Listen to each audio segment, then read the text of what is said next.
Good afternoon, everybody. We're just loading up. We have 13 on board so far. That's a good start. Thank you. Come to the Ukraine Britain Business Council's webinar on the future of European defence. Just to wait a few moments, if that's okay. Let all the AI bots come in who are recording this. Okay. All right, we'll give it a bit longer if that's okay.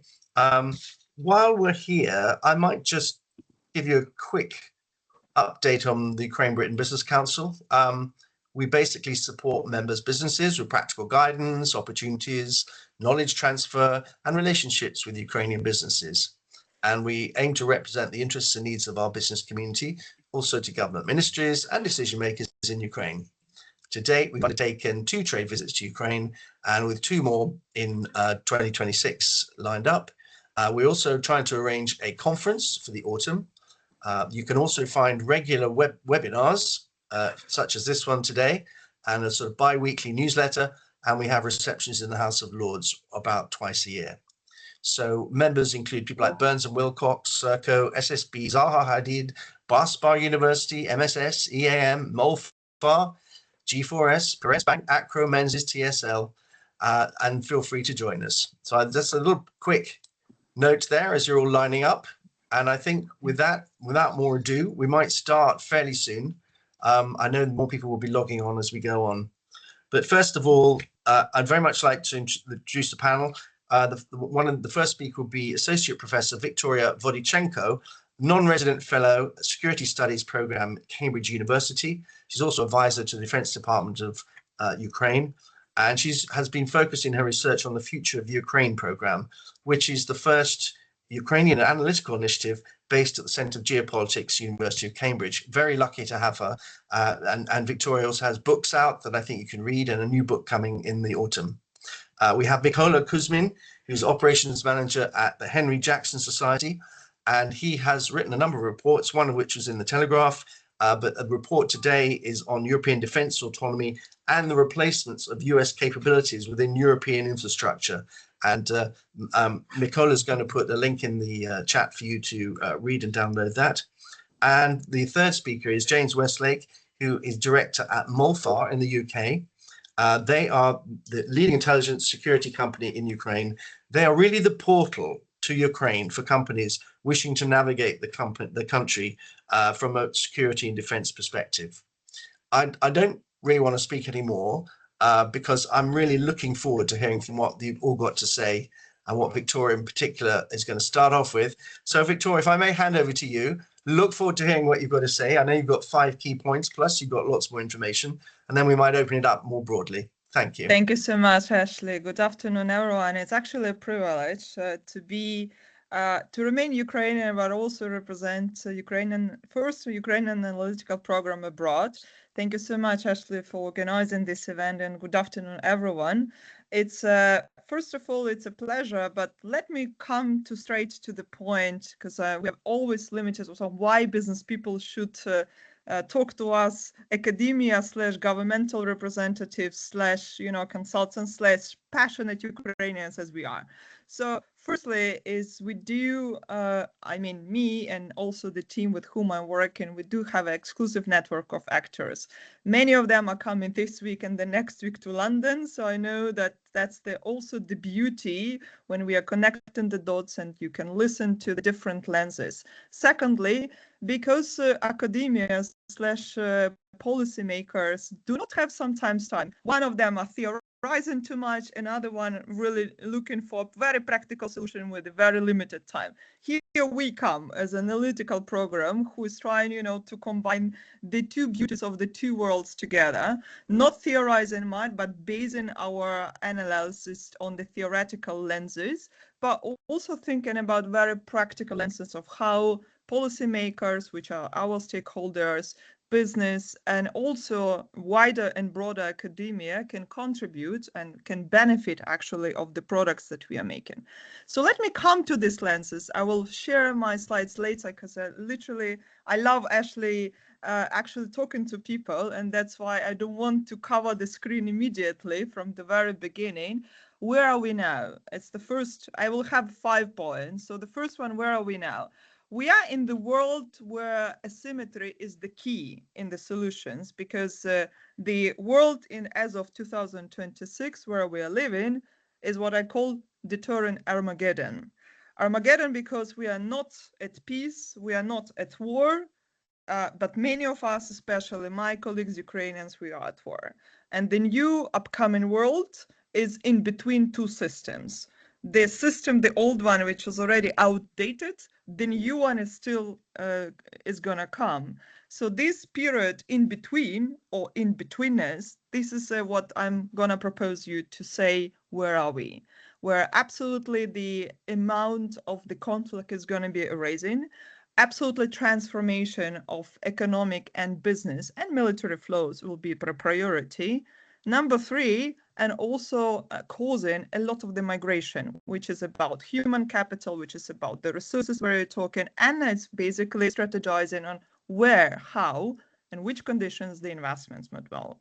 I'll basically focus on Ukraine, but absolutely in our analytical senses, we are not talking only Ukraine. And let me tell you why. I like to quote one of our biggest advisor, which is Volodymyr Horbulin, whom all of the Ukrainians know, who is advisor to all of the presidents of Ukraine. He's 90 years old, but very, very sharp and smart. And I'm using this term smart in absolutely his lenses. He's saying practically that we should adapt asymmetric in everything. And asymmetry is the key in order to not only survive, but benefit from whatever situation we are. In my area, which is security and defense, but specifically defense, we definitely understand we are living in the world where conventional context, army against army, or tank against tank, or resource against resource, structurally will not be something that will be benefiting. It is something that there are 3 dimensions: technological asymmetry that we have to prioritize, organizational asymmetry, and specifically when we are readapting ourselves and businesses in particular, and intellectual asymmetry, because it's also about the people and how much the new technology is disruptive. I don't like this word, but that's the key one that we can use. It. We'll definitely analyze that.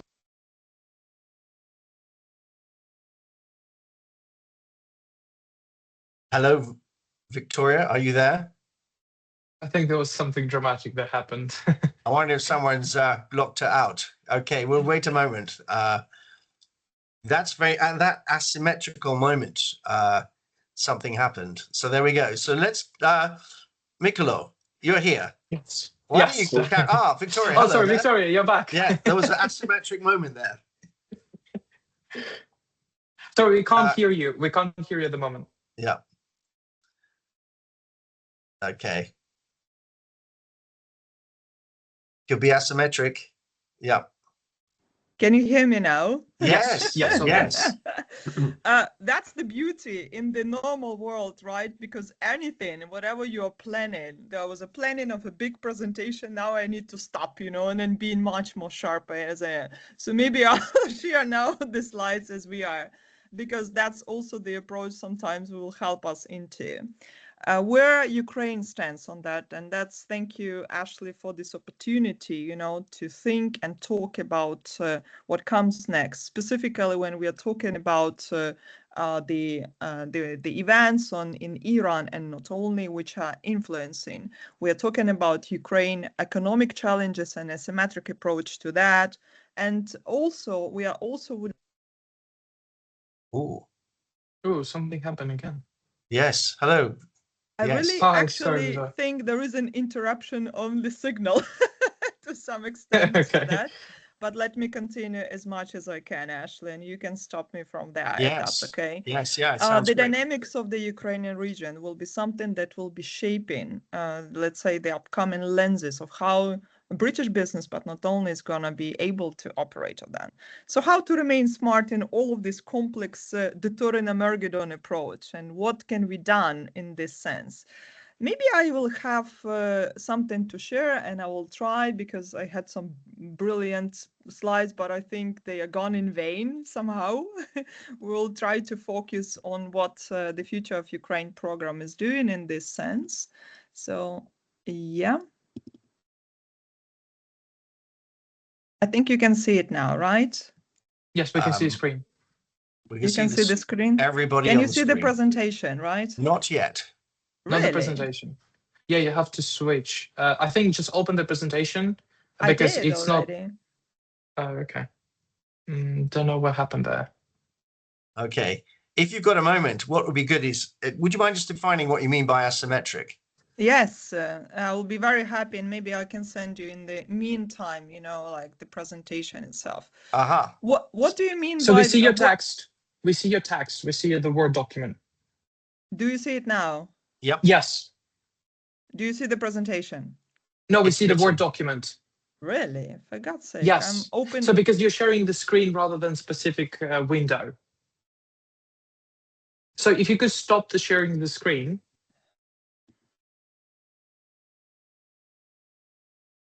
I'll do like the following, right? So we'll do like this one. For the sharing of the screen, I stopped it, right? Yes, yes, now it's black screen. So yes. what I'm saying to you is, and that's the beauty and the beast of the program sometimes happening, that you do not plan it on that. When we're saying about the asymmetric approach, we are saying that basically we talk about how institutions can adapt, how the military in particular with whom I'm working can adapt, and what might be the solutions to this adaptation, which might be important and the most importantly essential to businesses. And one of the last of the things, what Ukrainians are thinking on this point, and what kind of the challenges it's having, because human factor or people should be at the core of all of the decision-making process. And believe me, in the core of the senses of what we are doing in our program and what we are trying to advise, we are trying to put that. That's what actually I mean by the asymmetric. But at the same time, there's a very important component of how to remain asymmetric. Is a cost efficiency ratio, right? Which always triggers everyone when we are talking about it. Cost efficiency ratio in Ukrainian lenses is also adding a time factor. That's what I mean by the asymmetric approach through the Ukrainian lenses. Cost efficiency already proved what some of the projects, and specifically, I will be very happy to elaborate in the Q&A what 100 years partnership of Ukraine and UK means in this, because we just completed 2 years already of this partnership in the political sense, but in practice, we can talk about that already there are new businesses that operate, and there is a projects base that is operated. To what extent we can scale it up and speed it up. That's one of the bottlenecks, actually, I can definitely tell from what experience we are having as an advisory board from experts and consultants, bothly working with the Ukrainian government and trying to, of course, advise the British government.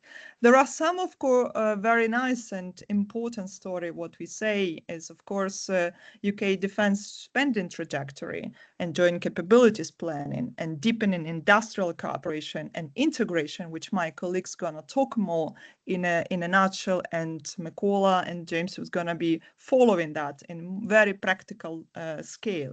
What we can say as analytics, programs such as LIRA or Nightfall or let's say security agreements did not maintain joint production. But what we have now is a very important shift that never happened before in the history of UK-Ukraine relations, is mostly that we are shifting from the donor perspective only to, let's say, partner-to-partner perspective. With a lot of bottlenecks, I can definitely tell, especially what we're talking about the procurement. And in the Q&A, I'll be happy to elaborate that and specifically stance. But not only, there are also the opportunity for, let's say, coming back and track for something that Ukraine will be needed. And the theory of a symmetrical approach in this sense, not only in the defense, but at least in understanding that we are very much limited on time. We want to cooperate together in a fast and a more efficient way. That's why cooperation and competition come into the lenses of understanding. But the third one, which is a very important factor, how these lessons learned from the ground that my colleagues are going to talk about, and I'll be very happy to elaborate that without the presentation in the Q&A, is not the lessons learned only. It's something that can help Ukraine indoctrinate with the approach and experience that it's having. UK is elaborating that. I can tell you that UK is now competing with Germany to one simple reason. Germany now today actually announced that it's embedding Ukrainian combat experience, but mostly the instructors, and they are doing that already. UK is, as I was seeing John Healy this week already, they are already preparing something back on track. What does it mean for businesses? A lot of opportunities to expand the joint profile in the asymmetric lenses taken into consideration. Secondly, because we are expecting a big recovery and reconstruction conference and something that we are adding the lenses, but not only analytical one, and because we have a lot of losses already in June in Gdansk, where the Ukraine Recovery Conference is going to happen this year, there are going to be a lot of the profiles and portfolio of the companies also from the UK coming and presenting. In this sense, we also see that Ukraine has an added value in everything, and my colleague Mykola and James are going to tell about their own experience. From the academic lenses, I can tell that being asymmetric and being smart, there are two frameworks that coexist together and need to be taken into consideration if you want to come to the Ukrainian market.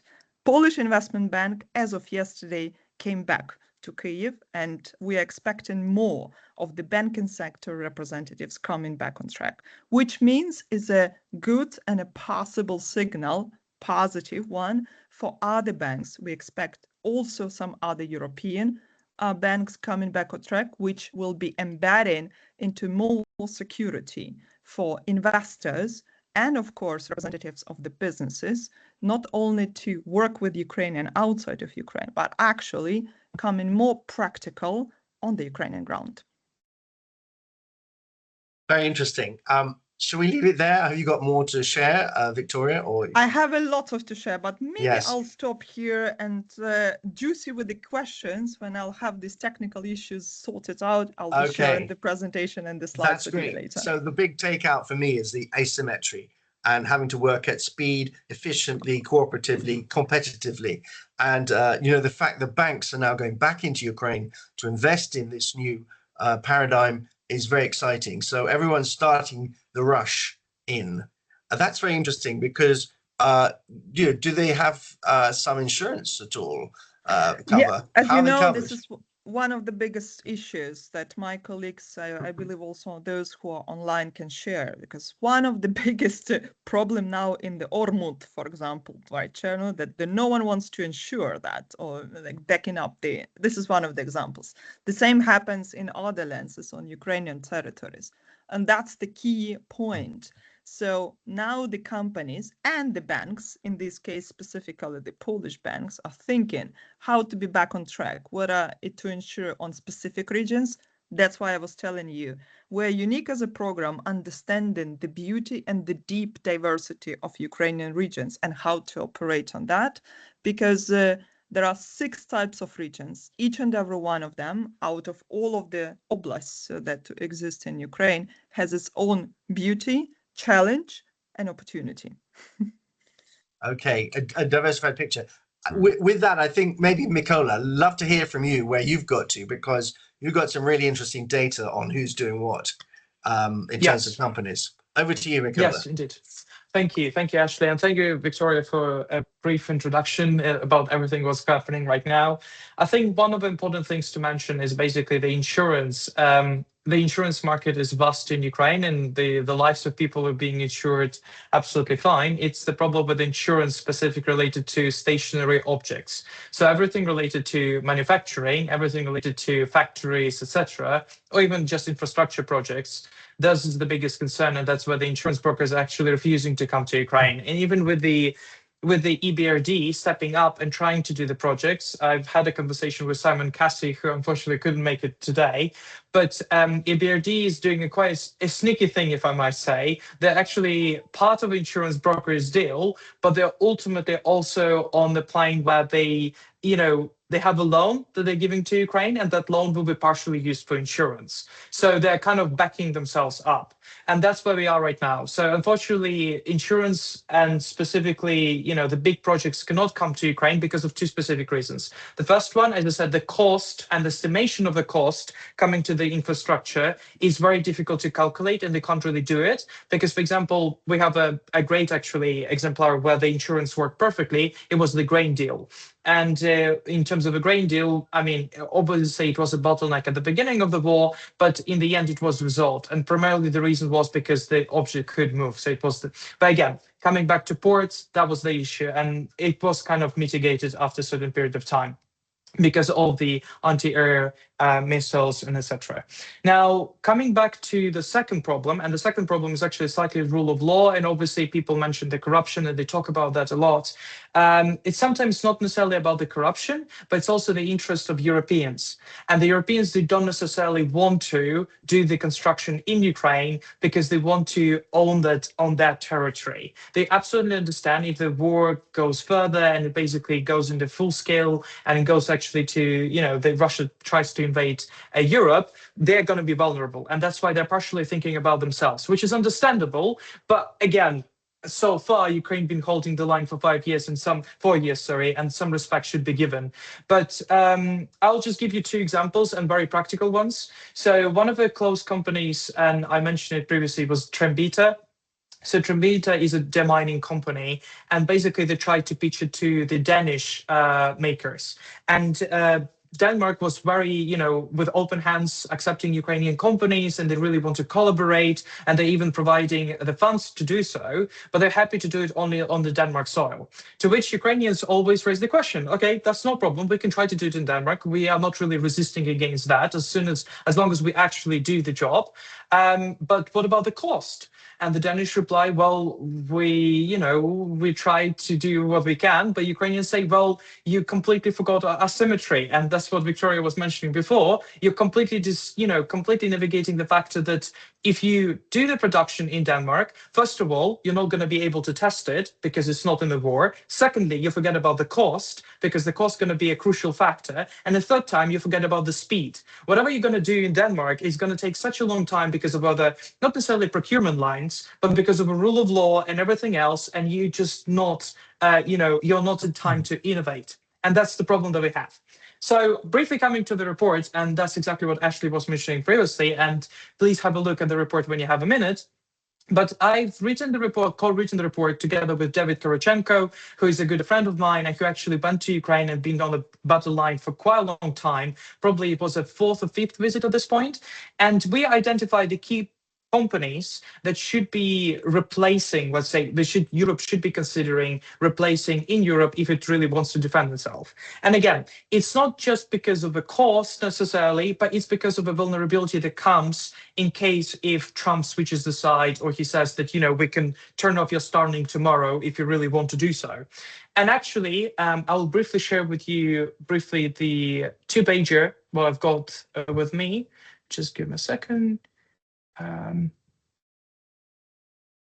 So as you can see, and that's going to be easier if it's here actually. Can you see my screen now?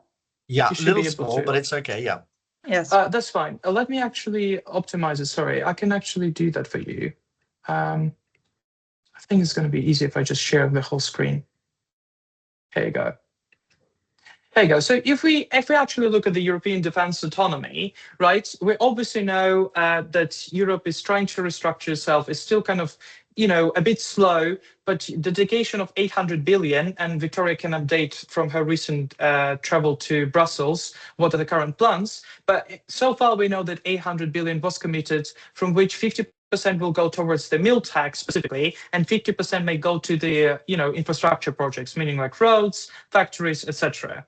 Now, what is currently what we have, this is the US system. So you can see on the right side, which is obviously everybody knows about HIMARS, everybody knows about ATACMS, but you also know about Switchblade, those the killer drones. You obviously know about the Starlink, which connects all of us in terms of the internet. You obviously know about some of the artillery systems and also the EW systems that, to jam the drones. Now, Europe does have capabilities. And as you can see, there are some countries that are leading in it. Obviously, it's going to be Germany, it's going to be France, but it's also UK that is there. And Ashley, thank you. I think what could be really good is to touch briefly about this 100 billion deal. I think it's going to be quite interesting for all people in Britain, because obviously it comes with a price tag, right? And if you remember, Ashley, you asked me, I think it was yesterday, right? You asked me about what's going to happen with 7 billions, right? Tell me, could you briefly mention that, Ashley? Remember that you were asking about. I think what's happening is, as I understand it, Canada was offered, to enter this this investment group, shall we say, for £10 million, but the British were offered it for 7 billion. Now, I don't know whether that's just them making life difficult for us or whether we're going to get a bigger share of it, but definitely there's an entry cost for just getting into it beyond anything else that might go in there. So they're not making it easy for us, are they? Exactly. And there is a reason for that. And the reason for that, obviously, it comes from the point that essentially UK left it, and they're quite salty about Brexit. But it's also about the fact that, it's kind of a lottery, right? They want to get the price tag straight away because 7 billion, they will basically be pocketed, right? And they can go towards defense and everything else. But it's also about whether the UK has the capability of providing or, getting that ammunition for 100 billion, right? And the French, it's not even Germans, it's not really Scandinavians who are betting against the Brits, it's the French. And the French are salty about the submarine deal that happened in the past. And if you remember, the Brits undercut the French, and that's why, the Australians gave the contract to Britain. And that's why the French don't really allow, the UK to easily get with it. So I think crucially, and my whole point, and the whole point why I try to do with the report, and you have the attachment, you can have a look at it later, is that basically I try to identify the companies, not only necessarily the European ones, but also look at the Ukrainian companies that are innovating extremely fast. And if recently there was a huge break deal, obviously with all this happening in Middle East, we know that Americans finally realized that the Ukrainian companies should be rewarded. And that's why two of the companies, even prior to all this Gulf story, two of the companies were actually pitching in front of the Congress for their meal tag. And I think it's a huge achievement for Ukraine. Now it's a question where the production will happen. And I think that's what we need to focus on. Is it going to be on European soil? Because if it's not going to be on European soil, it's going to be quickly stolen by Americans and it's going to be appropriated by them. And it's no longer going to be just a simple Ukrainian company. And the second thing that we should remember is that the other companies, that potentially going to be innovative quite fast, they have to be adjusting. And not only they have to be adjusting, they also have to remain the intellectual property of Europe. And I think that's the keynote that I want to finish there. And Ashley, please lead the conversation from there. This is so rich in what is there. Can you see the possibility of, Britain's got capital, maybe we should be buying up and integrating Ukrainian companies into our companies, or have the UK government to have some core element or equity in them, for example? Should we be doing that to ensure that we've got the asymmetric and the modern and the adaptive technology that we need? Would that give us a march? What should we do? Yeah, no, thank you. And I'll drop only 2 cents because actually, I think the best representative of this cooperation is going to be James, because he's going to be coming from Molfar, right? So just before you go, James, sorry, I think crucially, Ukrainians, they got the tech, they got innovation in place. They struggle with processes sometimes, and it's partially not because Ukrainians cannot do the processes, it's just because they're in a different state, right? Their state of survival. So they don't have that medium and long-term planning and selling and so on. And you can't really blame them for that because they're in the state of survival. It's something similar to Israel. Israel got exactly the same problem, but they learned to overcome with this issue because they're in the state of war for almost 60 years at this point, and they have the APAC and everything who's doing the job for them in the US. And that's exactly what I think Ukrainians should be doing. But crucially, that's where Britain can help, because Britain can be that bridge. It can be a bridge to the US, most importantly, and it can protect the Ukrainian IP and everything, and it's got the best, the lawyers in the world in this sense. I think this will be really crucial. Secondly, it's the insurance, and I hope we're going to get Simon, and I'm really glad that Simon joined us. Maybe he can give his 2 cents later on as well. And then the third thing, I think most importantly, it's the values. So I think Ukraine can share the values with Brits. And I think that's kind of very important nowadays. I think slightly Britain lost its, coordination where they're going, and I think Ukraine can help with that. And ultimately, it's going to be this 100-year partnership that's going to help not only the UK, but also going to help Ukraine massively. And I think that's very crucial. And James, please, bring on. Please tell about your cooperation. If I could just waggle my finger to say, we need to talk about procurement. Yes. And the possible 2-speed procurement systems going on. Is it even fit for choice for working? James, take us through what you know, and also I understand you talk about AI and the effect of that as well. Just to throw that in the mix. Absolutely, thanks, Ashley, and thanks so much, Victoria and Mykola, for your setting the scene and your expert commentary on this. Actually, I'll just start quickly picking up on, Mykola, your last point there. Such a powerful point that for the Ukrainian defense tech to succeed, they need to have the flexibility to understand the Western partnership and the Western adaptation that is required so that they can have that connective tissue with the way the West buys in defense. And such a great example of this right now is UForce, which is the first really notable example of a Ukrainian defense company that has taken a conglomerate approach to the way they're building, B, taken a very determined approach from the beginning to say, we don't get how Western defense buying works, so we're going to hire Westerners who have been embedded in those systems for years, if not decades, to be the front end of our business in those countries.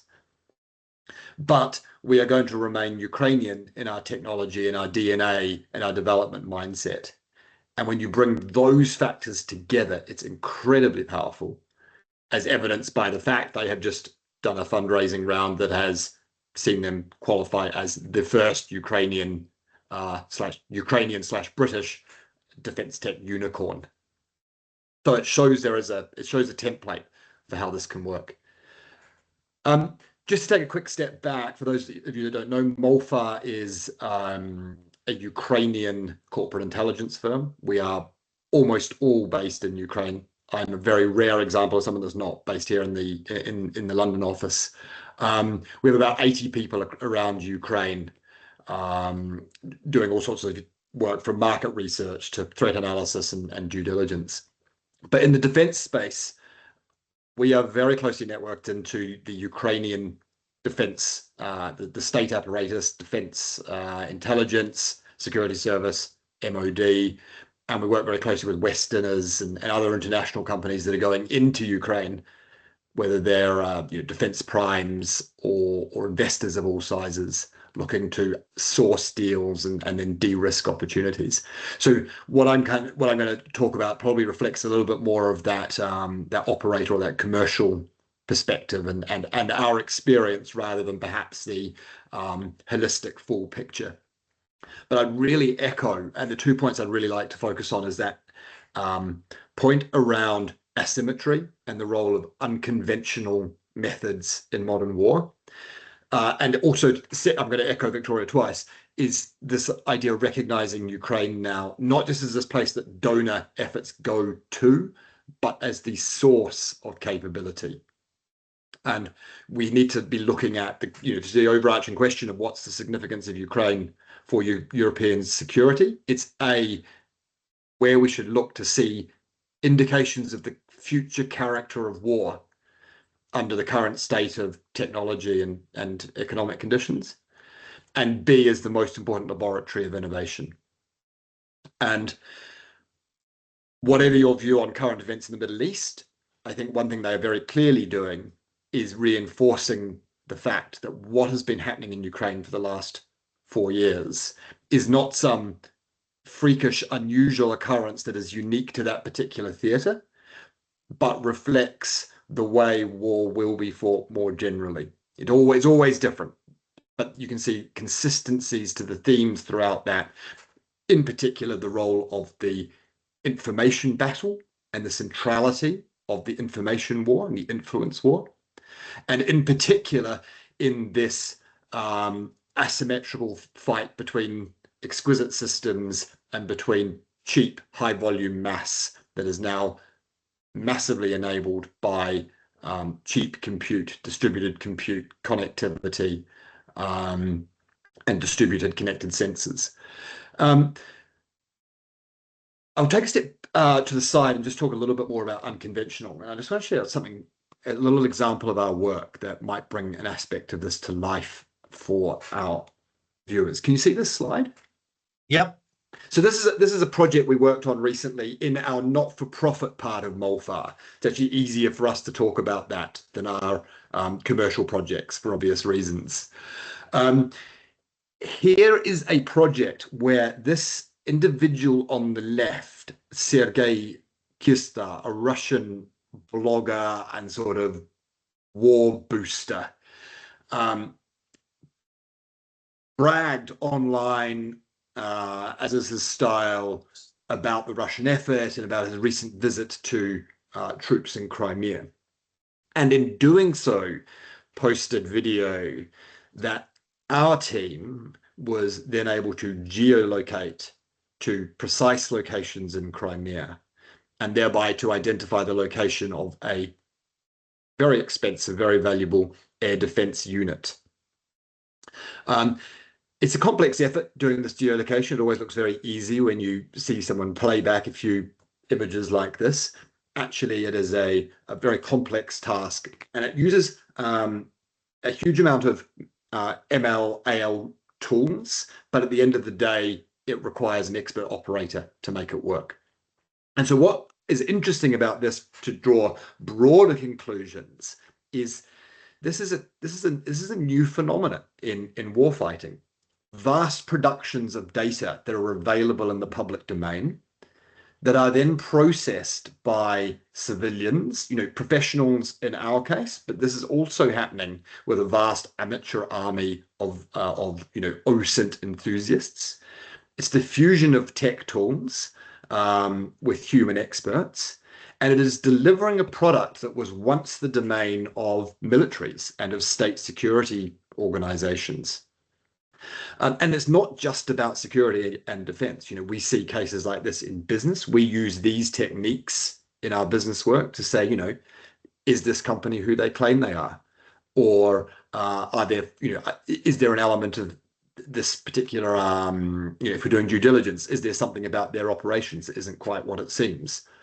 And people use this sometimes against our clients, and we are defending against their efforts to do this sort of activity to potentially undermine the stories or the efforts that our clients are making. So that's just a little note on the sort of unconventional side of things as warfare becomes more and more hybrid as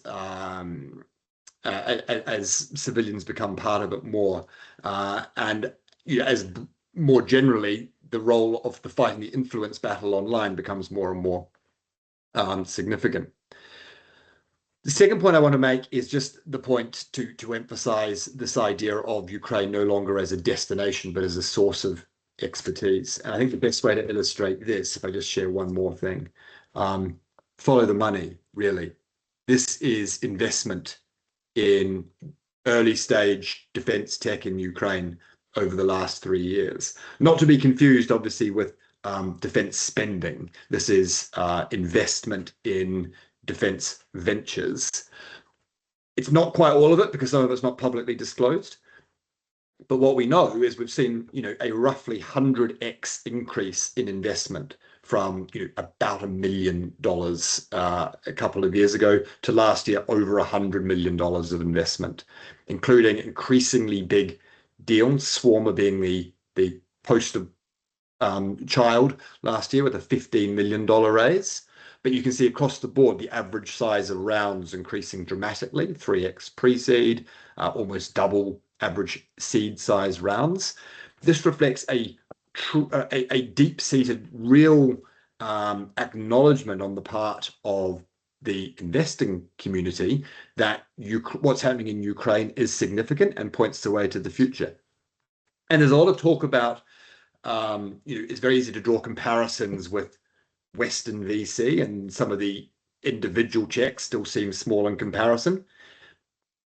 I would counter that by saying this is actually 1/3 of all European defense tech early stage investment now. So it is now a meaningful share of the market. And it's also skewed by the fact, Ukrainian investments are just generally cheaper. But the investment is still very much focused on the early rounds, which are by definition going to be smaller. So I think this is a clear indication that people are waking up, that people are recognizing Ukraine as a source of capability, and that is going to increase dramatically over the years as those funding rounds become, Series B, Series C rounds, and I think they'll become more competitive with more investors as well. So two slightly different but related points there. But I might just pause there because I'm sure really interesting, James. Thank you. Just a couple of things crossed my mind. Firstly, do you know where that investment's coming from? Is it across Europe? Is it America? Is there any dominance anywhere? It's roughly third Ukrainian, European, American, and it changes a little bit when you slice it by round and sector. But I think that's roughly the way to think about it. And the other thing is you were touching on this data, this enormous amounts of data being generated. What is the further implication of that, and what power does that give Ukraine? You're talking about the actual warfighting data, the operational data. Yeah, incredibly important. We were talking a little bit about this yesterday. The hidden gold mine in Ukraine from a defense capability perspective is the sheer volume of operational data being produced at the moment and systematically captured from, different ways that munitions are used, different ways that formations are maneuvering, different characteristics of weapon signatures under different atmospheric and weather conditions, almost infinite quantities of video and signal data and all other forms of sensor data is being captured on the front line. And that's a treasure trove for defense developers. And it's being systematically captured in Ukraine. I think you've probably seen the announcements. There's a new partnership with Palantir to sort of put a wrap around that and make it accessible for defense developers. That's available to Ukrainian companies now. I'm sure some other partners are going to have access to it as well. But that is going to become a foundation on which the next generation of tech-enabled AI, AI training of models is going to be built. Yeah, Victoria, you got a question, I think. It's not a question, it's what I wanted to say, what James just to reconfirm, the amount of data, we're talking about the terabytes of data. In general, it's not only about the mil-tech sector, it's actually about all of the sectors. Because we are establishing a precedent, we are the most documented war in the world and in history, in all of the senses, which is important, and taking over what James said, not only for the development, but also why I was absolutely, and I am absolutely sure, the development of the regions, which is very important in the development projects that many of the businesses here online or who will be listening to this meeting have to take into account. And that's basically one of the things we are going to be tackling on stereotypically associating Ukraine as a corrupt country only. That's the thing. We will, and there is a demand from the Ukrainian people and civil society in particular, because it's the most documented. There are now the arguments how Ukraine will be, and it's a good point, and it's a good sign of cooperation and investment, how Ukrainians will be demanding in accountability and transparency. I think these words are important, Ashley, in all of the context. We as Ukrainian scholars, just me as a Ukrainian representative, we are always trying to embed that with some regional and reasonable arguments. And I believe this one is one of the strongest. Accountability and transparency, this is something that Ukrainians are demanding, despite all of the challenges of the war. Yes, there's less hiding places with data now if it's available. Could I just shift the data thing onto AI, because that's quite closely associated, and the idea of bad ops or communication war, and at the same time the idea of escalating rapid learning of military technology, which may be way ahead of procurement capabilities. Does anyone like to comment on that at all? Maybe Mykola, or maybe Yes, Victoria, you've got something absolutely. to say? Absolutely. Thank you, Ashley. I think in terms of AI, so we briefly actually mentioned this in the report too, but Ukraine is on the frontier, and obviously because of the data that was mentioned before, I'm slightly concerned about the data being shared freely with Palantir, and, that's a slightly different discussion, but I think it should be actually mentioned too, that, if this data goes in the wrong hands, and not necessarily only Americans, but also Chinese, for example, because they have been collecting that data, they are modifying their systems, and the drones that are being used either by Ukrainians or by Russians, a lot of the parts come from China. We don't even know the scale of what China managed, in terms of the data to collect that type of information. The second thing I was going to mention, so in terms of AI, one of the things that we actually mentioned is how AI is being used for drones. So one of the obvious issues that was found out during, at the beginning of the war is that if you have a jamming system that basically jams your drone, you'll not be able to hit the target. So Ukrainians quickly bypassed that, either by fiber drones, or the second turn was using AI to help the drone to shoot someone after, it reached the point and basically the control is given to the AI. And that's why actually Eric Schmidt, with whom we briefly met during the conference 2 weeks ago, and also in Hawaii last year, he actually talked about his company, because he actually is helping Ukrainians a lot, and he does it even from his own pocket money.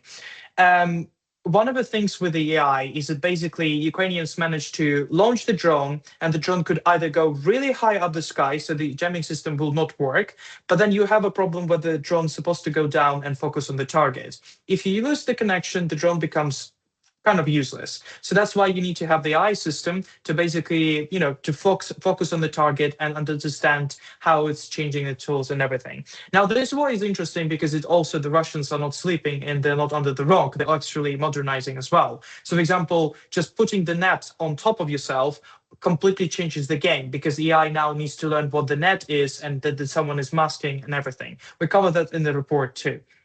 Now, the third thing, obviously we talked about the drones, but also, James, I think you will be quite good, and Victoria, please add your comments about the strategic command. And I think Ukrainians, if they started, let's say, with the strategic command being developed, let's say, openly 10 years ago, when the war, or 11 at this point, when the war already broke out in 2014 and 15, they tried to at first to replicate the EU model, and not the EU, but NATO model.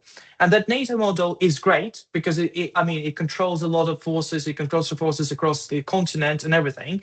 But there is a bigger problem. And the bigger problem is nowadays the brigades, they have to have that autonomy. And unfortunately, the NATO forces, they don't have that autonomy. They're literally, let's say, closed again because of either bureaucratic processes or because of the way how the system of command is happening and so on. Ukrainians are much better at that because they have autonomy. It creates its own problems, don't get me wrong. The autonomy also creates the problem when, let's say, two commanders, they're actually arguing with each other.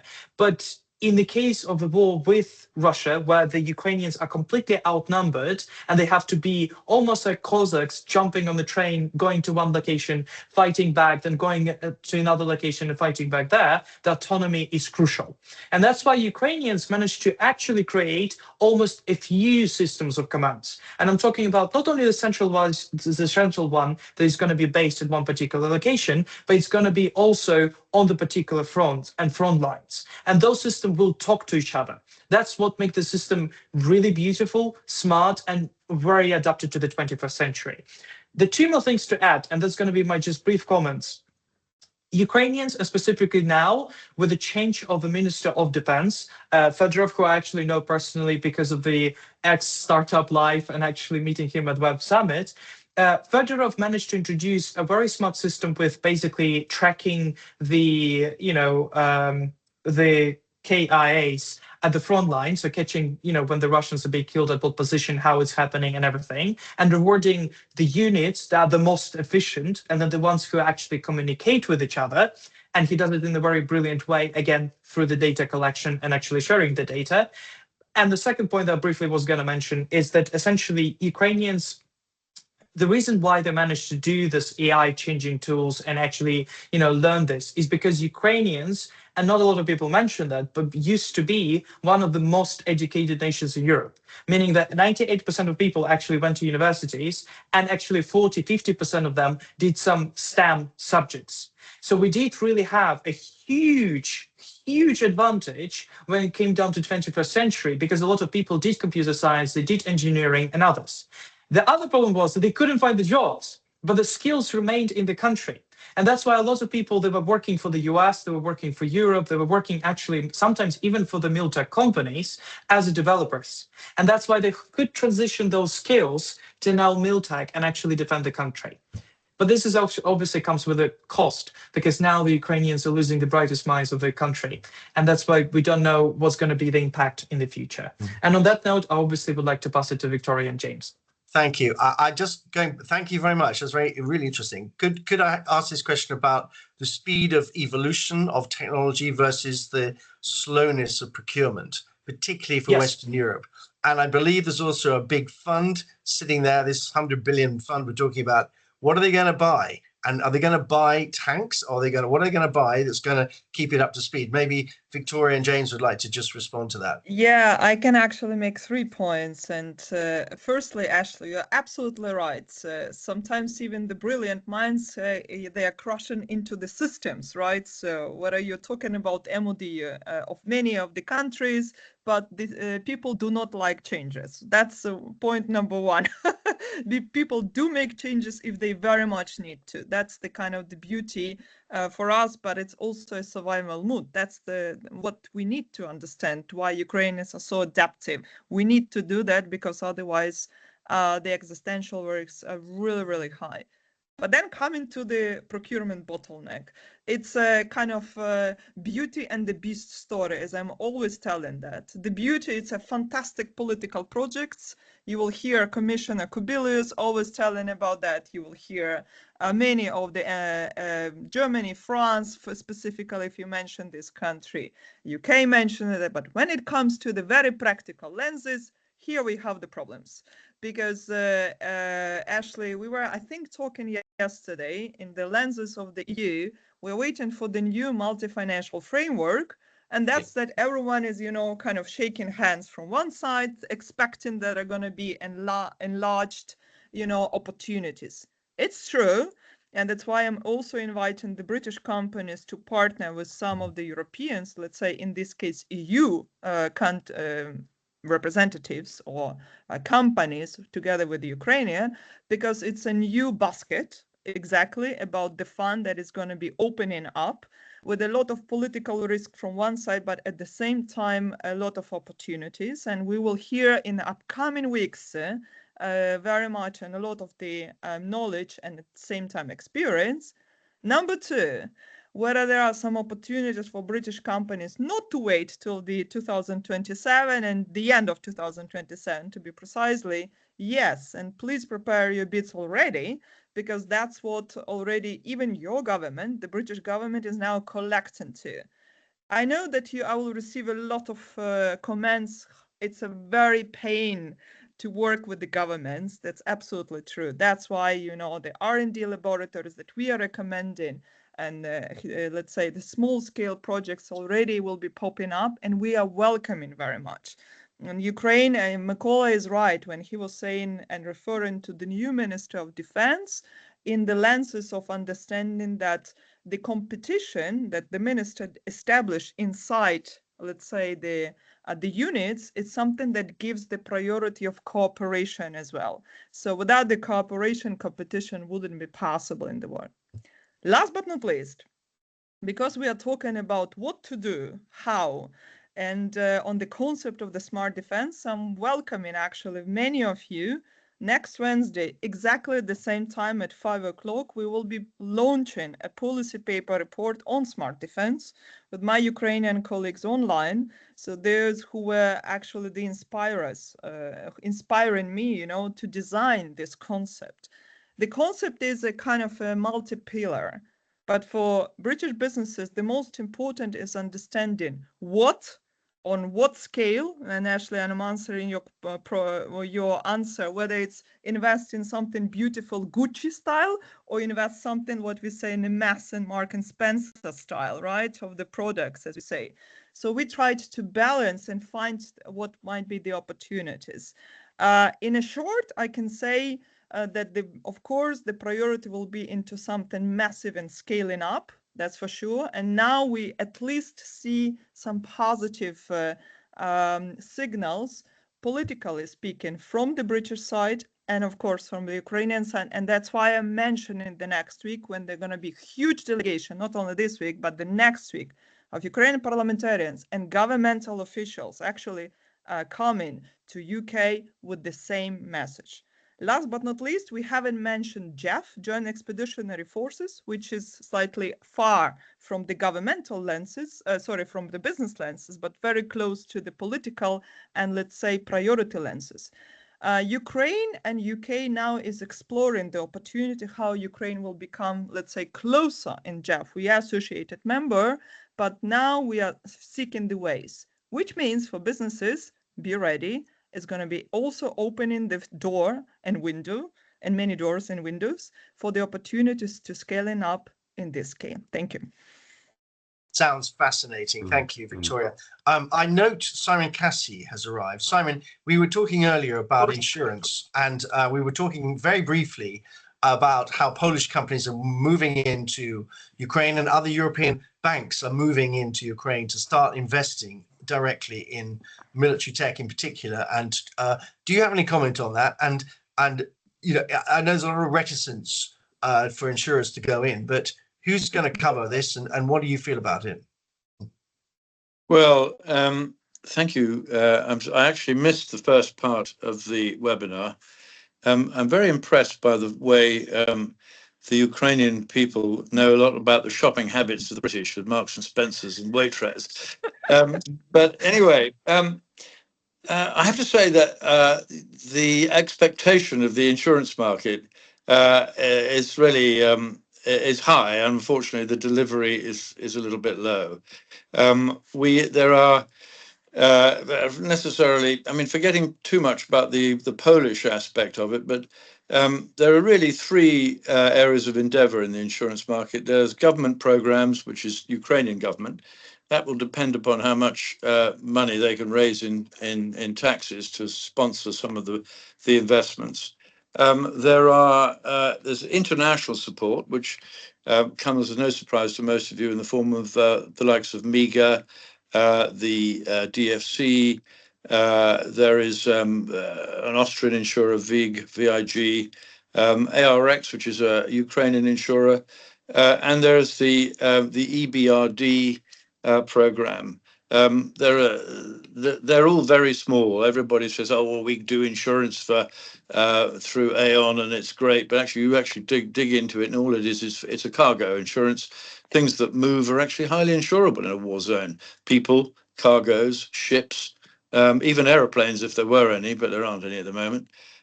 So there's a lot of hot air in the insurance market, which is not surprising to me, having been a broker for so many decades. But apart from the international support, then we have the private market, which you would consider to be the likes of Lloyd's and some of the other insurers.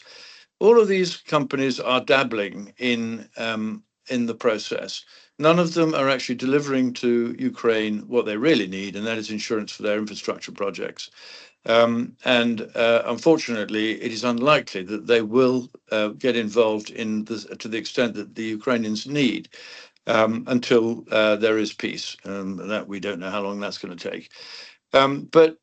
These are little green shoots of endeavour, when referring now to the Polish effort, I'm quite sure that much of that will be underwritten by the international market, such as MIGA, DFC.